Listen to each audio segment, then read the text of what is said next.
Drama के पहले scene में ड्रामा का मेल लीड जियाओ एक ग्रेवयार्ड में आता है और तभी वहां पर ड्रामा की फीमेल लीड जिया की सोल आ जाती है और वो जियाओ को देखकर कहती है कि मैं मर चुकी हूँ। क्या तुम मेरी डेड बॉडी की भी जान नहीं छोड़ोगे? क्या तुम मुझे यहाँ पर नुकसान पहुँचाने के लिए आए हो? इसके बाद जियाओ जिया का कॉफिन ओपन करता है और उसको प्यार से देखने लगता है। तभी वहां पर जियाओ के कुछ आदमी आते हैं जो जिया के एक्स बॉयफ्रेंड और जिया की बेस्ट फ्रेंड को वहां पर लेकर आते हैं। फिर जियाओ उनसे पूछता है कि तुम दोनों ने मिलकर जिया को कैसे मारा। फिर जिया का बॉयफ्रेंड शेन कहता है कि मैं तो बस जिया को डराने की कोशिश कर रहा था, इसी वजह से मैंने उसे किडनैप किया था, लेकिन मुझे नहीं पता था कि वो मर जाएगी। फिर जिया की बेस्ट फ्रेंड सूजी कहती है कि मैं हमेशा से ही जिया से जेलस थी और मैं उसे जान से मारना चाहती थी। शेन जिया की फ्रेंड सूजी से कहता है कि क्या तुम पागल हो गई हो? तुम उसे मारना क्यों चाहती थी? मैंने तो कभी ये नहीं चाहा था कि जिया मर जाए। इसके बाद सूजी कहती है कि अच्छा ही हुआ कि जिया मर गई, अब मुझे उसका चेहरा कभी भी नहीं देखना पड़ेगा। फिर शेन जियाओ से कहता है कि मैंने ये सब सूजी के कहने पर किया था, मैं नहीं चाहता था कि जिया कभी भी मरे, लेकिन सूजी ने मुझे बहकाया था और इसी ने ही मुझे जिया को किडनैप करने के लिए कहा था। ये सारी बातें सुनकर जिया को काफी ज्यादा गुस्सा आ जाता है और वो सूजी और शेन को मारने के लिए आगे बढ़ती है, लेकिन वो उन्हें टच नहीं कर पाती क्योंकि जिया अब मर चुकी होती है। इसके बाद सूजी और शेन वहां से भागने की कोशिश करते हैं, लेकिन जियाओ उन्हें शूट कर देता है और शेन और सूजी भी वहीं पर मर जाते हैं। इसके बाद जियाओ जिया की ग्रेव के पास जाता है और उससे कहता है कि तुम मुझे अकेले छोड़ के कैसे जा सकती हो? मैं तुमसे बहुत प्यार करता हूँ और अब इस दुनिया में तुम नहीं रही, इसीलिए मेरा भी इस दुनिया में रहने का कोई भी प्लान नहीं है, मैं भी तुम्हारे पास आने वाला हूँ। ये सब देखकर जिया काफी ज्यादा हैरान हो जाती है और कहने लगती है कि जियाओ तो मेरा दुश्मन था, ये मुझसे प्यार का इजहार क्यों कर रहा है? अचानक जियाओ खुद को भी शूट कर लेता है और वो भी वहीं पर मर जाता है।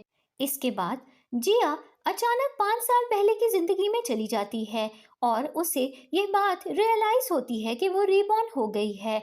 तभी वहां पर शैन आ जाता है और जिया से कहता है कि आज हम दोनों की एंगेजमेंट पार्टी है। सूजी भी जिया से कहती है कि मैं तुम्हें कॉन्ग्रेचुलेशंस बोलने के लिए आई थी, आज शैन और तुम्हारी एंगेजमेंट होने वाली है और मैं तुम दोनों को गुड लक विश करना चाहती हूँ। जिया काफी ज्यादा हैरान रह जाती है क्योंकि उसे ये बात याद आती है कि उसकी प्रीवियस लाइफ में शेन और सूजी ने मिलकर उसे मारा था। इसके बाद सूजी जिया को एक ड्रिंक ऑफर करती है और जिया वो ड्रिंक ले तो लेती है, लेकिन अचानक वो सूजी के ऊपर ड्रिंक फेंक देती है। सूजी को बहुत गुस्सा आ जाता है और ये सब देखकर शेन जिया से कहता है कि क्या तुम पागल हो गई हो? तुम ये सब क्या कर रही हो? फिर जिया सबके सामने अनाउंस कर देती है कि मैं शेन से शादी नहीं करूंगी और आज ये शादी कैंसिल हो चुकी है। शेन काफी ज्यादा गुस्से में आ जाता है और जिया से कहता है कि चाहे तुम चाहो या ना चाहो, तुम्हें आज मुझसे शादी करनी ही होगी। तभी वहां पर जियाओ आ जाता है और वो जिया से कहता है कि तुम शेन से शादी नहीं कर सकती, अगर आज तुमने ये शादी की तो मैं इस वेडिंग हॉल में बॉम्ब ब्लास्ट कर दूंगा।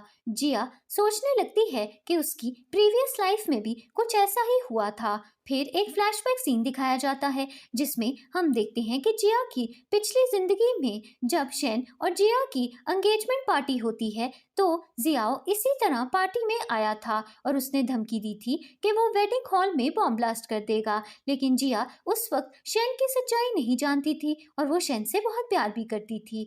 उस वक्त जिया ने खुद को मारने की धमकी दी थी और जियाओ को कहा था कि अगर तुम मेरे करीब आए तो मैं खुद को मार डालूंगी। जियाओ डर जाता है और जिया से कहता है कि मैं यहाँ से जा रहा हूँ, तुम खुद को नहीं मार सकती। प्रेजेंट सीन में जियाओ के आदमी शेन को पकड़ चुके होते हैं और वो शादी रोकने की कोशिश कर रहे होते हैं। इसी बीच जिया जियाओ से कहती है कि मैं तुम्हारे साथ जाने के लिए तैयार हूँ। फिर जियाओ जिया को उठाकर अपने साथ ले जाता है। थोड़ी देर बाद जिया की आंख खुलती है और वो देखती है कि वो जियाओ के घर पर है, लेकिन जियाओ ने उसके हाथ बांध कर रखे होते हैं। जिया जियाओ से कहती है कि मैं अपनी मर्जी से तुम्हारे साथ यहाँ पर आई हूँ, फिर भी तुमने मेरे हाथ क्यों बांधे हुए हैं? क्या तुम मेरे डैड को इतना ज्यादा हेट करते हो और मेरे डैड से बदला लेने के लिए तुमने मुझे किडनैप किया है ना? जियाओ कहता है कि मैं तुम्हारे डैड को जरूर हेट करता हूँ, लेकिन इसका ये मतलब नहीं है कि मैं तुम्हें भी हेट करता हूँ। फिर जिया जियाओ से कहती है कि तुम मुझे यहाँ पर क्यों लेकर आए हो और मुझे यहाँ से कब जाने दोगे? जियाओ जिया से कहता है कि अब मैं तुम्हें यहाँ से कभी भी नहीं जाने दूंगा, और अगर तुमने भागने की कोशिश की तो मेरे आदमी तुम्हें पकड़ ही लेंगे। इसके बाद जियाओ वहां से चला जाता है और जिया के सामने एक सिस्टम आ जाता है और सिस्टम उसे बताता है कि तुम रिबॉर्न हो गई हो और अपनी पिछली जिंदगी में तुमने बहुत सफर किया है और तुम्हें बहुत से लोगों ने तकलीफ भी दी, लेकिन इस जिंदगी में तुम्हें उन सब से बदला लेने का एक चांस मिलेगा। फिर जिया सिस्टम से पूछती है कि मेरी इस जिंदगी में मेरा हीरो कौन होगा और मैं किसके साथ शादी करूंगी। सिस्टम जिया को बताता है कि इस लाइफ में तुम्हारा हीरो और कोई नहीं बल्कि जियाओ है। जिया कहती है कि ये कैसे हो सकता है? जियाओ तो मुझसे नफरत करता है, मैं उससे शादी कैसे कर सकती हूँ? सिस्टम कहता है कि शायद तुम्हें सच्चाई का पता नहीं, जियाओ नहीं बल्कि शेन तुम्हारा दुश्मन है। इसके बाद एक फ्लैशबैक सीन दिखाया जाता है जिसमें हम देखते हैं कि जिया जियाओ के ऑफिस जाती है और उससे कहती है कि तुमने मेरे डैड को किडनैप करवाया है, अभी के अभी मेरे डैड को छोड़ो, नहीं तो मैं तुम्हें जान से मार डालूंगी। जियाओ जिया से कहता है कि मैंने ऐसा कुछ भी नहीं किया, लगता है कि तुम्हें अपने असल एनिमीज के बारे में कुछ पता ही नहीं है, मैंने तुम्हारे डैड को किडनैप नहीं किया। प्रेजेंट सीन में जिया सोचने लगती है कि क्या मैं अपनी पिछली जिंदगी में जियाओ को गलत समझती रही, क्या वो सच में मुझे पसंद करता है? इसके बाद जिया कहती है कि नहीं, मैं अपनी पिछली जिंदगी की तरह इस बार भी किसी लड़के पे ट्रस्ट नहीं करूंगी, मुझे कुछ भी करके यहाँ से भागना होगा। इसके बाद जिया टेरेस से जंप मारने की कोशिश करती है, लेकिन तभी वहां पर जियाओ आ जाता है और वो जिया से कहता है कि क्या तुम पागल हो गई हो, तुम कहाँ जा रही हो? जिया कहती है कि तुमने मुझे रूम में लॉक कर दिया है और मैं तुम्हारे साथ इस घर में नहीं रहना चाहती, इसीलिए मैं भागने की कोशिश कर रही हूँ। जियाओ जिया से कहता है कि तुम बिल्कुल पागल हो गई हो, अगर तुम यहाँ से जंप करोगी तो तुम मर सकती हो।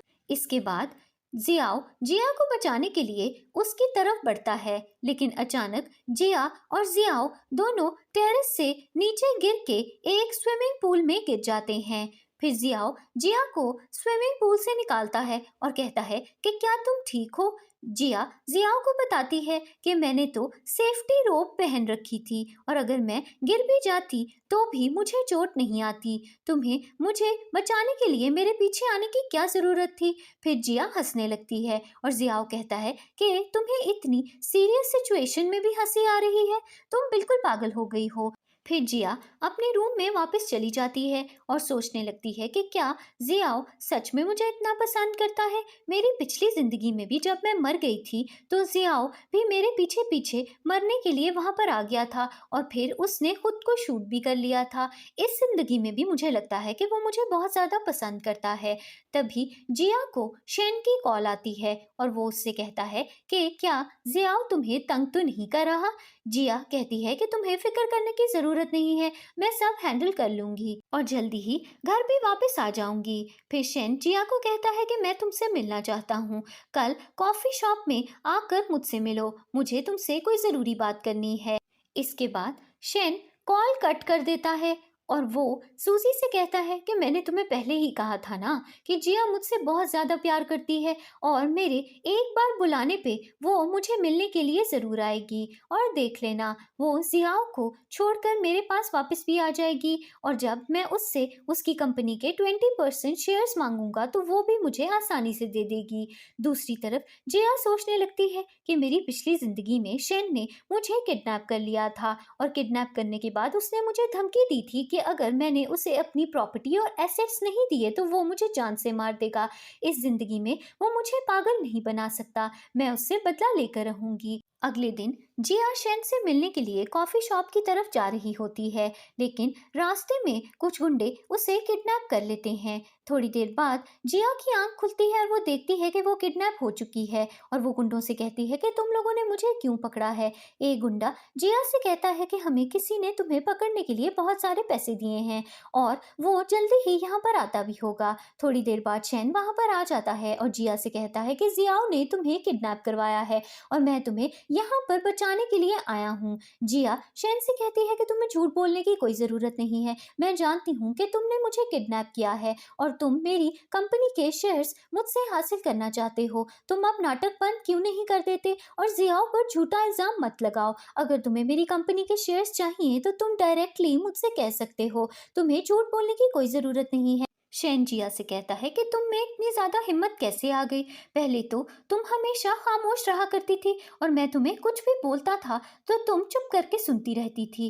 तुम इतनी हिम्मत वाली कैसे हो गई कि आज मेरे सामने मुझे ही बातें सुना रही हो? जिया शैन से कहती है कि मैं तुमसे बिल्कुल भी नहीं डरती। शैन जिया को मारने की कोशिश करता है और उससे कहता है कि अगर तुमने मुझे अपनी कंपनी के शेयर्स ट्रांसफ़र नहीं किए तो आज मैं तुम्हें जान से मार डालूंगा। जिया शैन से कहती है कि बस 3 सेकंड रुको, अभी मुझे बचाने के लिए जियाओ आता ही होगा और जैसे ही वो आएगा तो वो तुम्हें जान से मार डालेगा। तभी वहां पर जियाओ आ जाता है और जियाओ के आदमी शैन को पकड़ लेते हैं। फिर जियाओ शैन से कहता है कि तुम्हारी हिम्मत कैसे हुई जिया को किडनैप करने की? आज मैं तुम्हें नहीं छोड़ूंगा, आज मैं तुम्हें यहीं पर ही मार डालूंगा। फिर शैन जिया से कहता है कि प्लीज मुझे बचा लो, तुम तो मुझसे इतना प्यार किया करती थी। कुछ सालों पहले जब मैं बीमार हो गया था तो तुमने पूरी रात जागकर मेरा ख्याल रखा था और क्या तुम भूल गई कि तुम मुझे हर महीने कितने लव लेटर्स लिखा करती थी? तुम मुझे कैसे भूल सकती हो और मुझे छोड़कर तुम जियाओ के साथ कैसे जा सकती हो? जिया शैन से कहती है कि क्या तुम मुझे पागल समझते हो? मैं बहुत अच्छी तरह से जानती हूँ कि तुम सूजी के बॉयफ्रेंड हो और बहुत सालों से मुझे चीट भी कर रहे हो। शैन कहता है कि सूजी ने मुझे सिड्यूस किया था और उसने मेरे साथ नाइट स्पेंड करने की कोशिश भी की थी। मैं उसे बिल्कुल भी पसंद नहीं करता और सिर्फ तुम्ही से प्यार करता हूँ।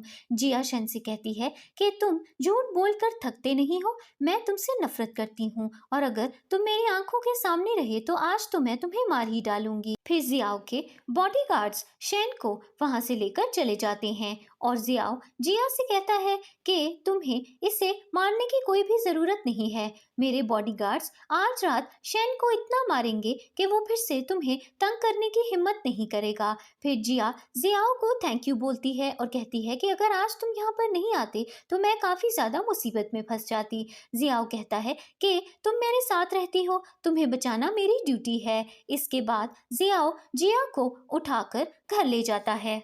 इसके बाद जिया अकेले में बैठकर सोच रही होती है कि क्या जियाओ सच में मुझे पसंद करता है। फिर जिया के सामने सिस्टम आ जाता है और वो उससे कहता है कि तुम्हें जाकर अपनी फीलिंग्स के बारे में जियाओ को बता देना चाहिए। जिया सोचती है कि वो कुछ दिनों बाद जियाओ को बता देगी कि वो उसे पसंद करने लगी है। इसके बाद जिया मेडिसिन लेने के लिए बाथरूम में जाती है और तभी वहां पर जियाओ आ जाता है और जिया उसे प्यार से देखने लगती है और फिर उसे किस भी कर लेती है।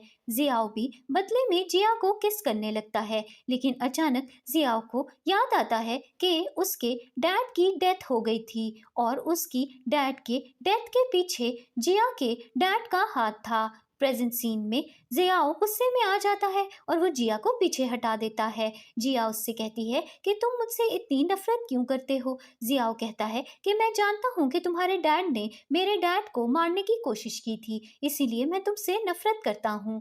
जिया जियाओ को कहती है कि मैं कुछ सालों पहले बीमार हो गई थी और मेरा मेमोरी लॉस हो गया था, इसीलिए मुझे कुछ भी याद नहीं है। प्लीज मुझे बताओ कि तुम्हारे डैड के साथ क्या हुआ था और तुम मुझे इतना हेट क्यों करते हो? जियाओ कहता है कि मैं तुमसे नफरत करता हूँ और फिर वो जिया को अपने रूम से बाहर निकाल देता है। इसके बाद एक फ्लैशबैक सीन दिखाया जाता है जिसमें हम देखते हैं कि जियाओ जिया के डैड के घर जाता है और उनसे रिक्वेस्ट करता है कि मेरे डैड के ट्रीटमेंट के लिए मुझे कुछ पैसे दे दीजिए, लेकिन जिया के डैड जियाओ को मना कर देते हैं और कहते हैं कि तुम्हारे डैड ने मेरी कंपनी में बहुत बड़ा फ्रॉड किया है, इसीलिए मैं अब उसे सजा दूंगा और उनका ट्रीटमेंट नहीं करवाऊंगा। जियाओ जिया के डैड से रिक्वेस्ट करता रहता है कि प्लीज़ मेरी हेल्प कीजिए, लेकिन जिया के डैड उसकी बात नहीं मानते। तभी वहाँ पर जिया आ जाती है और अपने डैड से कहती है कि जियाओ को मत मारो, वो एक बहुत अच्छा लड़का है और आपको उसे इस तरह से तंग नहीं करना चाहिए। लेकिन जिया के डैड उससे कहते हैं कि तुम्हें हमारे बीच में पड़ने की कोई ज़रूरत नहीं है, अपने रूम में वापस चली जाओ। प्रेजेंट सीन में जिया गुस्से में आती है और वो जियाओ के रूम के बाहर खड़ी होती है, लेकिन जियाओ अपने रूम से बाहर आता है और जिया से कहता है कि मैं तुम्हारे लिए मेडिसिन लेने के लिए जा रहा हूँ, इसीलिए मेरा इंतज़ार करना। थोड़ी देर बाद वहाँ पर जियाओ का एक सर्वेंट आ जाता है और जिया उससे पूछती है कि जियाओ कहाँ गया है। तो सर्वेंट उसे बताता है कि लिन फैमिली के कुछ लोग जियाओ के पीछे पड़े हुए हैं, क्योंकि कुछ महीनों पहले लिन फैमिली और जियाओ का झगड़ा हो गया था और मुझे यकीन है कि लिन फैमिली के लोग उससे बदला लेने के लिए ज़रूर आएंगे, इसीलिए उसकी जान खतरे में है। जिया परेशान हो जाती है और सोचती है कि उसे जियाओ को बचाने के लिए जाना चाहिए। इसके बाद जिया अपनी कार में बैठकर जियाओ को ढूंढने के लिए चली जाती है, लेकिन जैसे ही वो अपनी कार से बाहर निकलती है कुछ गुंडे वहां पर आ जाते हैं और वो जिया को किडनैप कर लेते हैं।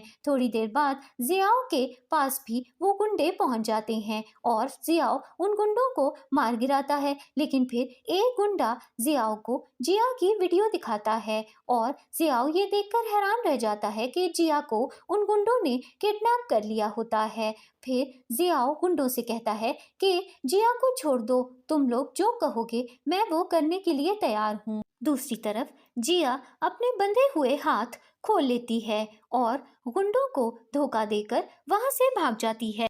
दूसरी तरफ गुंडे जिया को बहुत ज्यादा मार रहे होते हैं और तभी वहां पर जिया पहुंच जाती है और वो अपनी बाइक पर जियाओ को बिठाकर वहां से ले जाती है। इसके बाद जियाओ के बॉडीगार्ड्स वहां पर आ जाते हैं और जिया उनसे कहती है कि अपने बॉस को जल्दी से हॉस्पिटल लेकर चलो। रास्ते में जिया जियाओ से कहती है कि तुम मुझे छोड़कर नहीं मर सकते, मुझे सब कुछ याद आ गया है, हम दोनों बचपन के दोस्त थे और एक दूसरे को बहुत ज़्यादा प्यार भी करते थे। कुछ सालों पहले मैं बहुत ज़्यादा बीमार हो गई थी और मेरी मेमोरीज चली गई थी, इसीलिए मैं तुम्हें भूल गई थी, लेकिन मुझे अब सब याद आ गया है और अब मैं तुम्हें अपनी ज़िंदगी से दूर नहीं जाने दूंगी। फिर जियाओ जिया से कहता है कि तुम मुझे माफ़ कर दो, कुछ सालों पहले तुम्हारे और मेरे बीच में कुछ मिसअंडरस्टैंडिंग हो गई थी, लेकिन मुझे लगता है कि अब मैं जिंदा नहीं रह पाऊंगा, इसीलिए मैं मरने से पहले तुम्हें सॉरी बोलना चाहता हूँ। जिया जियाओ से कहती है कि मुझे यकीन है कि मेरे डैड और तुम्हारे बीच में ज़रूर कोई मिसअंडरस्टैंडिंग हुई होगी, मेरे डैड ने तुम्हारे डैड की जान नहीं ली, जैसे ही तुम ठीक हो जाओगे मैं तुम्हें अपने डैड के पास ले जाऊंगी और मुझे यकीन है कि मेरे डैड और तुम्हारे बीच की सारी मिसअंडरस्टैंडिंग क्लियर हो जाएगी। तभी जियाओ बेहोश हो जाता है और फिर जिया उसे हॉस्पिटल ले जाती है। इसके बाद डॉक्टर जिया को बताता है कि जियाओ की हालत बहुत ज़्यादा ख़राब है और उसके सर पर काफ़ी ज़्यादा इंजरीज भी हो गई हैं, जिसकी वजह से वो कोमा में चला गया है और ऐसा भी हो सकता है कि वो कभी भी होश में ना आए। जिया काफ़ी ज़्यादा घबरा जाती है और सोचने लगती है कि ये सब उसी की वजह से हुआ है, क्योंकि जियाओ ने जिया की जान बचाने के लिए उन गुंडों से इतनी ज़्यादा मार खा ली थी। इसके बाद सिस्टम जिया के सामने आ जाता है और वो उसे बताता है कि आपकी लव स्टोरी में काफ़ी ज़्यादा प्रॉब्लम्स आने वाली हैं, इसीलिए आपको काफ़ी ज़्यादा स्ट्रांग रहना पड़ेगा। जिया परेशान हो जाती है और सोचने लगती है कि कुछ लव स्टोरीज की सैड एंडिंग भी तो होती है ना, कहीं हमारी ट्रेजिक लव स्टोरी तो नहीं है, क्या हम दोनों की कभी हैप्पी एंडिंग होगी भी कि नहीं। फिर एक फ्लैशबैक सीन आता है जिसमें हम देखते हैं कि बचपन में जियाओ जिया से मिलने के लिए आता है और उससे कहता है कि मेरे डैड ने मुझे तुम्हारे पास भेजा है और अब मैं तुम्हें ज़िंदगी भर प्रोटेक्ट करूँगा। फिर कुछ साल गुजर चुके होते हैं और जिया और जियाओ बड़े हो चुके होते हैं और जियाओ जिया को वायलिन बजाना सिखा रहा होता है। प्रेजेंट सीन में जिया जियाओ से कहती है कि चाहे जो भी हो जाए तुम्हें फिर से जिंदा होना होगा, तुम मुझे छोड़कर नहीं जा सकते। दूसरी तरफ शैन सूजी को बताता है कि जिया और जियाओ ने मिलकर उस दिन मुझे बहुत टॉर्चर किया और मुझे लगता है कि अब जिया मुझे कभी भी माफ नहीं करेगी। सूजी शैन से कहती है कि चाहे जो भी हो जाए, एक दिन जिया तुम्हारे पास वापस जरूर आएगी क्योंकि वो तुम्ही से प्यार करती है। मैं चाहती हूँ कि तुम जिया को फिर से अप्रोच करो और उसे फिर से बेवकूफ बनाओ। अगर जिया तुम्हारे बेबी की मॉम बन जाएगी तो मुझे यकीन है कि उसकी फैमिली को मजबूरी में आकर जिया की शादी तुमसे करवानी होगी। शैन कहता है कि ये तो एक बहुत ही अच्छा आइडिया है। अगर जिया मुझसे शादी कर लेती है तो मैं उसकी सारी प्रॉपर्टी पर कब्जा कर लूंगा और फिर उसे डिवोर्स दे दूंगा और तुमसे शादी कर लूंगा। इसके बाद शैन जिया के डैड से मिलने के लिए जाता है और जिया के डैड शैन से कहते हैं कि मैंने सुना है कि तुमने जिया को चीट किया है और उसकी बेस्ट फ्रेंड सूजी के साथ अफेयर चला लिया था। शैन कहता है कि ऐसा कुछ भी नहीं है। जियाओ ने जिया और मेरे बीच में मिसअंडरस्टैंडिंग्स क्रिएट की थी और उसने हमारे एंगेजमेंट के दिन आकर हमारी एंगेजमेंट भी तोड़वा दी थी। मैं आपसे यहाँ पर सॉरी बोलने के लिए आया हूँ। फिर जिया के डैड शैन की बात मान जाते हैं और कहते हैं कि मैं जिया को मिलने के लिए बुलाऊंगा और जल्दी ही उससे तुम्हारी शादी भी करवा दूंगा। दूसरी तरफ जिया जियाओ का हॉस्पिटल में बैठकर ख्याल रख रही होती है और तभी वहां पर जिया के डैड के बॉडीगार्ड्स आ जाते हैं और उसे जबरदस्ती अपने साथ ले जाते हैं। इसके बाद जिया घर जाती है और उसके डैड उससे कहते हैं कि तुम जियाओ के साथ हॉस्पिटल में क्या कर रही थी, तुम नहीं जानती कि वो हमारा दुश्मन है। जिया अपने डैड से कहती है कि मुझे अपनी सारी पुरानी बातें याद आ गई हैं और मैं जानती हूँ कि जियाओ मेरा बचपन का दोस्त है और वो मेरा दुश्मन नहीं है। जिया के डैड उससे कहते हैं कि जियाओ एक अच्छा लड़का नहीं है और मैं चाहता हूँ कि तुम मुझसे दूर रहो और शैन से शादी कर लो। जिया अपने डैड से कहती है कि आपको जियाओ के बारे में कोई मिसअंडरस्टैंडिंग हुई है, वो एक बहुत अच्छा लड़का है और मैं उससे प्यार करती हूँ और उसी से शादी भी करूंगी। जिया के डैड उससे कहते हैं कि अगर तुम जियाओ से मिलना नहीं छोड़ सकती तो मैं तुम्हें तुम्हारे कमरे में लॉक कर दूंगा। आज के बाद से तुम्हें अपने रूम से बाहर निकलने की परमिशन नहीं है। इसके बाद जिया बहुत परेशान हो जाती है और सिस्टम से पूछती है कि मैं जानना चाहती हूँ कि जियाओ और मेरे डैड के बीच में क्या मिसअंडरस्टैंडिंग है। फिर सिस्टम जिया को बताता है कि जियाओ के डैड एक बहुत ही अच्छे इंसान थे और वो तुम्हारे डैड को कभी भी धोखा नहीं दे सकते थे, लेकिन शैन के डैड ने जियाओ के डैड को कहा था कि वो तुम्हारे डैड की कंपनी से कुछ सीक्रेट्स चुरा कर उन्हें दे दें, लेकिन जियाओ के डैड ने साफ मना कर दिया और फिर शैन के डैड ने जानबूझकर अपनी और जियाओ के डैड की कुछ पिक्चर्स खींचकर तुम्हारे डैड को भेज दी और तुम्हारे डैड को ये मिसअंडरस्टैंडिंग हो गई कि शायद जियाओ के डैड शैन के साथ मिले हुए हैं और वो जानबूझकर तुम्हारे डैड की कंपनी को नुकसान पहुंचाना चाहते हैं। इसी वजह से तुम्हारे डैड को अभी भी लगता है कि जियाओ और उसके डैड उनके दुश्मन हैं, लेकिन ऐसा कुछ भी नहीं है। फिर जिया सोचने लगती है कि मैं अपने डैड और जियाओ के बीच की सारी मिसअंडरस्टैंडिंग्स को दूर करके रहूंगी। थोड़ी देर बाद वहां पर शैन आ जाता है और जिया से कहता है कि तुम्हारे डैड ने मुझे परमिशन दी है कि आज रात मैं तुम्हारे साथ तुम्हारे कमरे में रह सकता हूँ। जिया अचानक डिजी फील करने लगती है और कहती है कि तुमने मेरे खाने में क्या मिलाया है। शैन जिया को कहता है कि मैंने तुम्हारे खाने में थोड़े से ड्रग्स मिला दिए थे और अब तुम बहुत ज्यादा नशे में आ जाओगी और हम दोनों एक साथ नाइट भी स्पेंड कर लेंगे। जिया शैन से कहती है कि मैं तुम्हें हेट करती हूँ और तुमसे कभी भी शादी नहीं करूंगी। दूसरी तरफ जियाओ को होश आ जाता है और वो अपने असिस्टेंट से कहता है कि जिया कहाँ है और जियाओ का असिस्टेंट उसे बताता है कि जिया के डैड उसे घर ले गए हैं और मुझे लगता है कि उन्होंने जिया को घर में लॉक कर दिया है। जियाओ कहता है कि मैं जानता हूँ कि जिया खतरे में है और मुझे उससे मिलने के लिए जाना है। दूसरी तरफ जिया बहुत ज़्यादा परेशान होती है और वो छुप कर जियाओ को कॉल कर देती है और उसे कहती है कि मुझे मेरे घर पर आकर बचाओ। फिर जियाओ जिया को बचाने के लिए घर पर पहुंच जाता है, लेकिन जिया के डैड उसे अंदर नहीं आने देते। लेकिन जियाओ जिया के डैड से रिक्वेस्ट करता है कि हम दोनों के बीच में जो भी झगड़ा है मैं उसके बारे में भी बात नहीं करना चाहता, लेकिन अभी मेरा जिया से मिलना बहुत ज़्यादा ज़रूरी है। इसके बाद जियाओ जिया के रूम में जाता है और वो देखता है कि शैन जिया के साथ जबरदस्ती कर रहा है। जियाओ शैन को मारता है और जिया को बचा लेता है। जिया जियाओ को थैंक यू बोलती है और कहती है कि अगर आज तुम यहाँ पर नहीं आते तो मैं बहुत ज़्यादा मुसीबत में फंस जाती। तभी वहाँ पर जिया के डैड भी आ जाते हैं और वो शन से कहते हैं कि तुम्हारी हिम्मत कैसे हुई मेरी बेटी के साथ बदतमीजी करने की। फिर जियाओ जिया के डैड से कहता है कि आप अपनी बेटी को प्रोटेक्ट नहीं कर सकते, इसीलिए मैं इसे अपने साथ लेकर जा रहा हूँ। थोड़ी देर बाद जिया की आंख खुलती है और वो देखती है कि जियाओ उसके पास बैठकर सो चुका है। फिर जिया जियाओ से कहती है कि क्या कल पूरी रात तुम मेरा ख्याल रखते रहे। जियाओ कहता है कि मुझे डर था कि अगर मैं तुम्हारे पास से उठकर कहीं चला गया तो कहीं तुम मुझे छोड़ के चली ना जाओ। जिया कहती है कि अब मैं तुम्हें छोड़कर कभी भी नहीं जाऊंगी। इसके बाद जियाओ जिया को किस कर लेता है और वो दोनों एक रोमांटिक नाइट स्पेंड कर लेते हैं। इसके बाद जिया जियाओ से कहती है कि मेरे डैड को तुम्हारे डैड के बारे में कोई मिसअंडरस्टैंडिंग हो गई थी, इसी वजह से उन्होंने तुम्हारे डैड के ट्रीटमेंट के लिए तुम्हें पैसे नहीं दिए। लेकिन मैं जानती हूँ कि अगर मेरे डैड को सच्चाई का पता होता तो वो तुम्हारे साथ और तुम्हारे डैड के साथ कभी भी ये सब नहीं करते।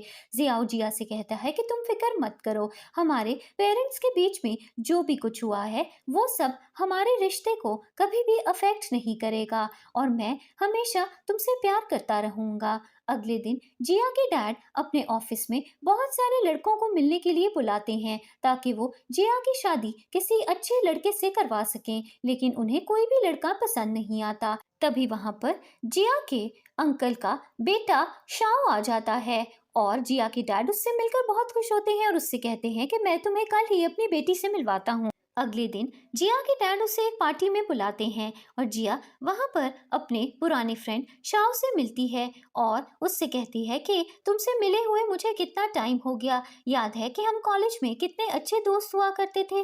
फिर जिया शाओ से जियाओ को भी मिलवाती है और कहती है कि ये मेरा बहुत अच्छा दोस्त है। इसके बाद शाओ जिया से कहता है कि तुम कॉलेज में बहुत अच्छा वायलिन बजाया करती थी, क्या तुम अभी भी मेरे साथ वायलिन बजाना चाहती हो। इसके बाद जिया और शाओ दोनों मिलकर पार्टी में वायलिन बजाने लगते हैं और इसी बीच जिया के डैड जियाओ से कहते हैं कि क्या तुम देख रहे हो कि शाओ कितना अच्छा लड़का है, वो एक बहुत डिसेंट फैमिली से बिलोंग करता है और उसके पेरेंट्स उससे बहुत प्यार भी करते हैं। तुम जब 7 साल के थे तो तुम्हारी मॉम मर गई और तुम जब 17 साल के थे तो तुम्हारे डैड भी तुम्हें छोड़कर चले गए। क्या तुम जानते भी हो कि एक फैमिली क्या होती है, तुम जिया को कैसे खुश रख सकते हो। तुम एक अकेले लड़के हो और तुम्हारी फैमिली भी नहीं है, मैं तुमसे कभी भी जिया की शादी नहीं करवाऊंगा। जिया नोटिस कर लेती है कि उसके डैड जियाओ की इंसल्ट कर रहे हैं और फिर जिया सबके सामने अनाउंस कर देती है कि जियाओ मेरा बॉयफ्रेंड है और फिर जियाओ और जिया सबके सामने किस भी कर लेते हैं। इसके बाद जिया जियाओ को लेकर पार्टी से बाहर आ जाती है और कहती है कि क्या मैंने तुम्हें सबके सामने अपना बॉयफ्रेंड बुलाकर अच्छा काम किया ना, मुझे पता था कि मेरे डैड तुम्हें इंसल्ट कर रहे थे, इसी वजह से मैंने सबके सामने बोल दिया कि तुम मेरे बॉयफ्रेंड हो और मैं तुम्ही से शादी करूंगी। तभी वहां पर शाओ आ जाता है और वो जिया से कहता है कि तुमने तो मुझे एक चांस भी नहीं दिया और पहले ही सबके सामने अनाउंस कर दिया कि तुम्हारा कोई और बॉयफ्रेंड है। जिया कहती है कि मुझे तुम्हारे अंदर कोई भी इंटरेस्ट नहीं है और मैं हमेशा से जियाओ से ही प्यार करती हूँ। फिर जियाओ शाओ से कहता है कि मैं चाहता हूँ कि तुम मेरी गर्लफ्रेंड से दूर रहो। इसके बाद जियाओ जिया को लेकर अपनी कार में बैठ जाता है और जिया जियाओ से कहती है कि शाओ काफी ज्यादा क्यूट है और अगर तुम मेरे बॉयफ्रेंड ना होते तो शायद मैं उससे दोस्ती कर लेती। जियाओ जिया से कहता है कि मैं बहुत जेलस हो रहा हूँ, इसीलिए प्लीज मेरे सामने किसी और लड़के का नाम मत लो, मैं चाहता हूँ कि तुम मुझसे जल्दी ही शादी कर लो। जिया जियाओ से कहती है कि क्या तुम मुझे प्रपोज कर रहे हो, इस तरह कार में बैठकर बिना किसी रिंग के तुम मुझे प्रपोज करोगे। जियाओ कहता है कि तुम फिक्र मत करो, मैं तुम्हें बहुत अच्छे से प्रपोज करने वाला हूँ। इसके बाद जिया और जियाओ दोनों किस करने लगते हैं। दूसरी तरफ जिया के डैड का असिस्टेंट उन्हें आकर बताता है कि जियाओ जिया को प्रपोज करने वाला है और वो दोनों जल्दी ही शादी भी कर लेंगे। इसके बाद जियाओ जिया को फ्लावर्स देकर प्रपोज करता है और जिया शादी के लिए हाँ भी बोल देती है, लेकिन तभी वहां पर एक गुंडा आ जाता है और वो जिया को पकड़ लेता है और जियाओ से कहता है कि कुछ दिनों पहले मेरे भाई और उसके गैंग ने तुम्हारे ऊपर अटैक किया था और तुमने मेरे भाई को जान से मार डाला, आज मैं तुमसे बदला लेने के लिए आया हूँ और मैं तुम्हारी गर्लफ्रेंड को जान से मार दूंगा। फिर जिया गुंडे को मारने लगती है और तभी जियाओ भी आकर गुंडे पर अटैक कर देता है। अचानक जियाओ देखता है कि गुंडे ने रेस्टोरेंट में एक बॉम्ब प्लांट किया हुआ है। फिर जियाओ वो बॉम्ब पकड़ लेता है और जल्दी से भागकर एक कार में बैठ जाता है और वहां से चला जाता है। लेकिन अचानक वो देखता है कि वो बॉम्ब नकली था और ब्लास्ट नहीं हुआ। जिया भी जियाओ के पीछे पीछे आ जाती है और उससे कहती है कि तुम मुझे छोड़कर कैसे चले गए थे? अगर तुम्हें कुछ हो जाता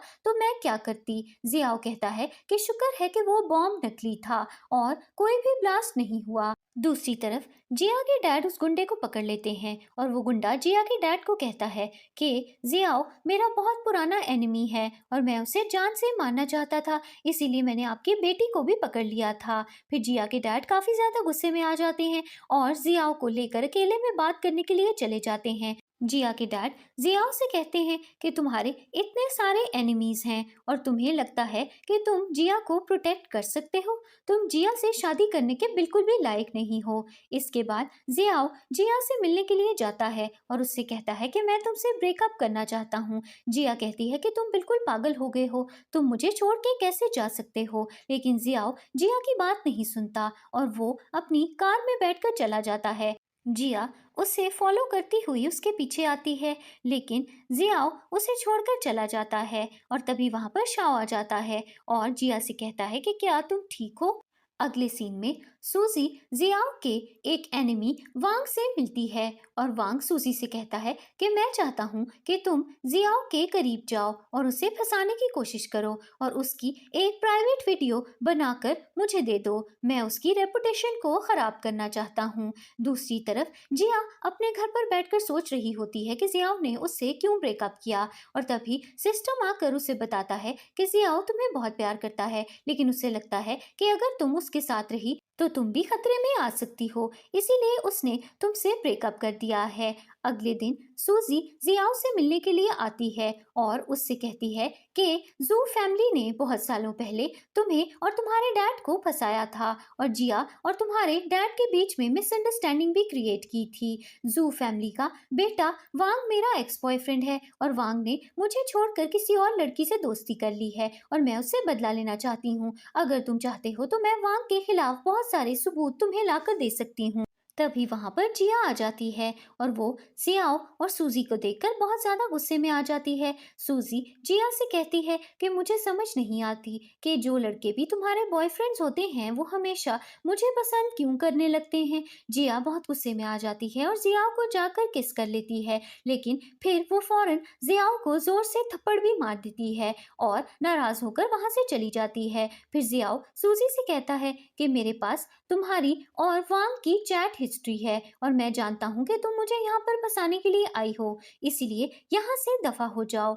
इसके बाद जिया बहुत ज्यादा सैड हो जाती है और वो एक क्लब में ड्रिंक करने के लिए चली जाती है। दूसरी तरफ जियाओ का असिस्टेंट उसे आकर बताता है कि जिया एक क्लब में गई है और वहां जाकर वो बहुत ज्यादा ड्रिंक भी कर रही है। फिर जिया ड्रिंक कर रही होती है और वहां पर शाओ आ जाता है और उससे कहता है कि क्या जियाओ ने तुम्हें हर्ट किया, इसी वजह से तुम यहाँ पर ड्रिंक करने के लिए आई हो? जिया शाओ से कहती है कि जियाओ और मेरे बीच में झगड़ा हो गया है और मैं उससे बहुत ज्यादा नाराज हूँ। तभी वहां पर जियाओ आ जाता है। फिर जियाओ शाओ से कहता है कि तुम्हारी हिम्मत कैसे हुई जिया के पास आकर बैठने की, उसने बहुत ज्यादा ड्रिंक कर लिया है, इसीलिए यहाँ से चले जाओ। शाओ जियाओ से कहता है कि जिया और तुम्हारा ब्रेकअप हो चुका है, इसीलिए अब तुम्हें जिया से बात करने का कोई भी हक नहीं है। फिर जियाओ के कुछ बॉडीगार्ड्स आकर शाओ को पकड़ लेते हैं और वहां से ले जाते हैं और जियाओ जिया से कहता है कि तुमने ऑलरेडी बहुत ज्यादा ड्रिंक कर लिया है, इसीलिए अब मैं तुम्हें और ज्यादा ड्रिंक करने की परमिशन नहीं दूंगा, मेरे साथ घर चलो। इसके बाद जियाओ जिया को लेकर घर चला जाता है और वो घर पर जाकर जिया से कहता है कि तुमने इतना ज्यादा ड्रिंक क्यों किया और तुम अकेले बार में क्यों गई? क्या तुम जानती हो कि रात को अकेले ड्रिंक करना कितना डेंजरस हो सकता है? जिया जियाओ से कहती है कि तुम्हें मेरी इतनी फिक्र करने की जरूरत नहीं है, वैसे भी हम दोनों का ब्रेकअप हो चुका है। मैं तुमसे ब्रेकअप करना तो नहीं चाहती थी क्योंकि मैं तुमसे बहुत प्यार करती थी, लेकिन तुम मुझसे दूर जाना चाहते थे, इसीलिए मैंने भी सोच लिया कि अब मैं भी तुम्हारी जिंदगी में वापस नहीं आऊंगी। फिर अचानक जिया सो जाती है और जियाओ उसे देखकर कहता है कि कुछ सालों पहले मैं एक फॉर्च्यून टेलर के पास गया था और उसने मुझे बताया था कि मैं एक बहुत ही अनलकी इंसान हूँ और जो भी लड़की मेरी जिंदगी में आएगी वो हमेशा मेरी वजह से हर्ट होगी और खतरे में रहेगी, इसीलिए मैंने तुमसे ब्रेकअप कर दिया था। अचानक जिया जाग जाती है और वो कहती है कि मैंने सब कुछ सुन लिया है। जियाओ कहता है कि इसका मतलब है कि तुम जानबूझकर सोने का ड्रामा कर रही थी। जिया कहती है कि अब मैं तुम्हारी सच्चाई जान चुकी हूँ और मैं जानती हूँ कि तुम अभी भी मुझसे बहुत ज्यादा प्यार करते हो, इसीलिए प्लीज मुझसे ब्रेकअप मत करो। जियाओ जिया से कहता है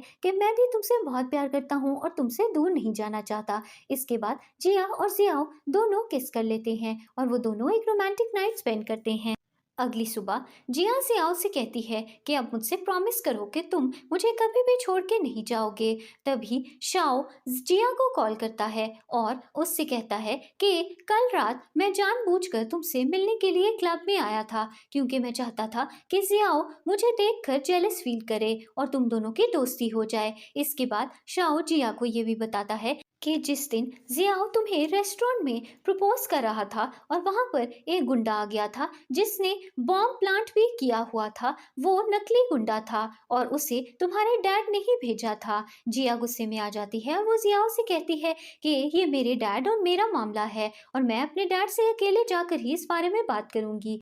दूसरी तरफ वांग सूजी को पकड़ लेता है और उससे कहता है कि तुमसे इतना छोटा सा भी काम नहीं हुआ, तुमने जियाओ को फंसाने में बिल्कुल भी मेरी मदद नहीं की, इसीलिए आज मैं तुम्हें मार डालूंगा। इसके बाद जिया अपने डैड से मिलने के लिए जाती है और उनसे कहती है कि जिस दिन जियाओ मुझे प्रपोज करने वाला था आपने उस दिन एक नकली गुंडा भेजा था जिसके पास एक बॉम्ब भी था। क्या आप जानते हैं कि वो बॉम्ब नकली था? और जियाओ को लगा कि शायद वो बॉम्ब असली है और वो मेरी जान बचाने के लिए उस बॉम्ब को लेकर कार में बैठकर कहीं दूर चला गया था। जियाओ सच में मुझसे प्यार करता है। जिया के डैड उससे कहते हैं कि जियाओ तुम्हारे लायक नहीं है और तुम्हें उससे शादी नहीं करनी चाहिए, लेकिन जिया अपने डैड को कहती है कि चाहे जो भी हो जाए मैं जियाओ को कभी भी नहीं छोड़ूंगी। तभी वहां पर सूजी आ जाती है और वो जिया को मारने ही वाली होती है, लेकिन बीच में जिया के डैड आ जाते हैं और उनका एक्सीडेंट हो जाता है। इसके बाद जिया अपने डैड को हॉस्पिटल ले जाती है और डॉक्टर बताता है कि आपके डैड की जान खतरे में है और उन्हें ओ नेगेटिव ब्लड की ज़रूरत है। तभी वहाँ पर जियाओ आ जाता है और कहता है कि मेरा ब्लड ग्रुप भी ओ नेगेटिव है और मैं जिया के डैड को ब्लड डोनेट कर सकता हूँ। थोड़ी देर बाद जिया के डैड का ऑपरेशन हो जाता है और डॉक्टर आकर बताता है कि आपके डैड अब सेफ हैं। थोड़ी देर बाद जिया और जियाओ जिया के डैड से मिलने के लिए जाते हैं और जिया अपने डैड को बताती है कि जियाओ ने आपको ब्लड डोनेट किया है और आपकी जान भी बचाई है। फिर जिया के डैड कहते हैं कि मैं जियाओ के डैड पर शक करने लगा था, लेकिन मैंने फिर भी उनके ट्रीटमेंट के लिए पैसे भिजवा दिए थे, लेकिन वांग के डैड ने वो पैसे जियाओ के डैड तक पहुंचने नहीं दिए और इसी तरह जियाओ मुझे गलत समझने लगा। जिया कहती है कि अच्छा हुआ कि आपके और जियाओ के बीच में अब सारी मिसअंडरस्टैंडिंग्स दूर हो गई हैं। मैं इस बात को लेकर बहुत ज्यादा खुश हूँ। अगले दिन शाओ जिया के डैड से मिलने के लिए आता है और जिया के डैड शाओ से थैंक यू बोलते हैं और कहते हैं कि मैंने तुम्हें हेल्प के लिए बुलाया था, मैं चाहता था कि मैं जियाओ को टेस्ट करूं और अब मुझे यकीन हो गया है कि वो मेरी बेटी से सच में प्यार करता है, लेकिन अगर तुम मेरी मदद ना करते और जियाओ तुम्हारी वजह से जेलस फील ना करता तो वो अपनी रियल फीलिंग्स जिया के बारे में किसी को भी नहीं बताता, इसीलिए मैं तुम्हें थैंक यू बोलना चाहता हूँ। शाओ जिया के डैड से कहता है कि मैं जिया को सच में पसंद करता था, लेकिन अब मुझे भी लगने लगा है कि जियाओ जिया से सबसे ज्यादा प्यार करता है और उन दोनों को एक दूसरे से शादी कर लेनी चाहिए। अगले दिन जिया और जियाओ वांग से मिलने के लिए चले जाते हैं और वांग उन्हें अपने रूम में देकर घबरा जाता है और कहता है कि तुम लोग यहाँ पर क्या कर रहे हो। फिर जिया वांग से कहती है कि हमें सारी सच्चाई जाननी है और वांग डर कर जिया और जियाओ को बता देता है कि कुछ सालों पहले मेरे डैड ने जियाओ के डैड के खिलाफ साजिश की थी और जियाओ के डैड मेरे डैड की वजह से मर भी गए थे, लेकिन मैं तुम दोनों से माफ़ी मांगना चाहता हूँ। तभी वहाँ पर पुलिस आ जाती है और वांग को अरेस्ट करके ले जाती है और फिर जिया जियाओ से कहती है कि आज मैंने तुम्हारे डैड की डेथ का बदला ले लिया। जियाओ बहुत खुश हो जाता है और जिया से कहता है कि अब हम दोनों आराम से शादी कर सकते हैं क्योंकि अब हमारा कोई भी दुश्मन नहीं है। अगले दिन जिया और जियाओ मैरिज सर्टिफिकेट ले लेते हैं और जिया जियाओ से कहती है कि आज से हम दोनों हस्बैंड और वाइफ हैं और हमें हमेशा खुश भी रहना है। जियाओ भी जिया से कहता है कि चाहे जो भी हो जाए अब मैं तुम्हें छोड़कर कभी भी नहीं जाऊंगा। दूसरी तरफ हम देखते हैं कि सूजी जेल में होती है और बहुत सैड दिखाई दे रही होती है। जिया के एक्स बॉयफ्रेंड शेन को भी अपने किए की सजा मिल रही होती है और वो भी जेल में बंद होता है। अगले दिन जिया और जियाओ की वेडिंग सेरेमनी होती है और जियाओ सबके सामने जिया को रिंग देता है और उसे प्रपोज कर देता है। आखिरी सीन में जिया के सामने सिस्टम आता है और वो उसे कॉन्ग्रेचुलेट करता है और कहता है कि तुम्हारी स्टोरी आज कंप्लीट हो गई है। तुम रीबॉर्न हुई थी और तुम्हें तुम्हारी जिंदगी जीने का एक और बार मौका मिला था और तुमने अपनी स्टोरी को अच्छे से कंप्लीट किया और अपनी ट्रेजिक एंडिंग को एक हैप्पी एंडिंग में चेंज कर दिया। जिया सिस्टम से बात कर रही होती है और जियाओ उससे कहता है कि तुम किससे बातें कर रही हो और जिया जियाओ से कहती है कि ये मेरा और किसी के बीच का सीक्रेट है। इस सीन पर स्टोरी की एंडिंग हो जाती है।